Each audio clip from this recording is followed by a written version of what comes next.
We're here today because of what we value in our community: health, equity, dignity, and safety. The problem is that we are criminalizing people in our community who need help, not handcuffs. Before our county commissioners vote on any amount of money to build a new jail, they should be able to say why people are in jail in the first place and what we are doing to keep people out of jail. If the number of women with mental health needs has doubled in our jail over the last 5 years, we are clearly failing to address this public health issue in the community. Instead of spending this money, what we need to do is provide programs. I encourage you to help us support that they vote no to this bill. I am a mom of 4 children. I am a wife. I am a successful business owner. I am a homeowner, but I am also a recovering drug addict. I am a mental health patient, and I am a 5-time felon. Putting sick people behind bars is not the answer, because I am not a bad person. I was sick.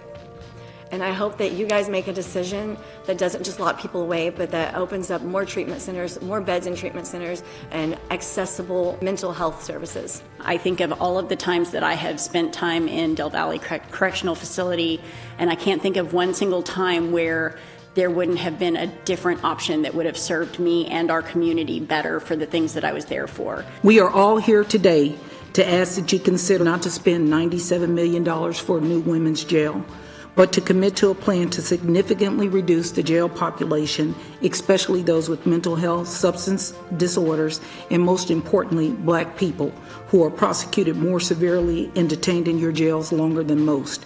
Travis County is not a safe place for me and many other people, particularly Black people and undocumented immigrants. And honestly, every day it gets harder and harder to feel safe here. As you well know, Travis County is a place where a simple misdemeanor or driving without a license can land you in deportation proceedings and in jail. Myself and about 100,000 undocumented immigrants who call Travis County home are under attack. And even people like Sheriff Hernandez, who once promised not to allow ICE to put us in deportation proceedings, have turned her back on us. And when I hear that you're considering allocating $97 million to build a new women's jail, I know that you are preparing to one day put them in jail as well. If the problem is overcrowding, it seems to me that's a problem we created. Because if you build a jail, you will fill it inevitably. If we know that we have options to do things in the community, it's not clear to me why we would choose to do them inside of a jail. It's hard to make really big decisions like this when we don't really know what's working and what isn't. All we know is that the number of women with mental health diagnoses in Travis County Jail has doubled in the last 5 years. And so I just hope that we can think holistically about this money and either improve the programming we have and have a real plan in place to reduce the jail population before we make this investment into the facility. Jails are not correctional facilities. They offer no rehabilitation. They are used to continue the system of oppression that has been in place for centuries. It's not a good feeling to come out of jail and to lose everything you have had in your life, your child, your home, your job, your identity, who you are. You need a diversion program here in this community today.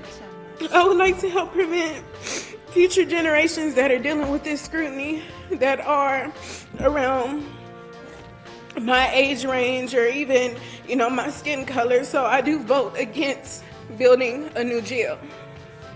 I urge you to vote no. There are many, many, many solutions that instead would lead to healing and rehabilitation and have people not enter this facility in the first place. We've got data, but I don't know that we have all the information that we need to make an effective decision about a $97 million outlay. I'd like to make a motion that we pull out the $6.245 million for the new female building and give ourselves a year to pursue a really aggressive and effective diversion program. All those in favor?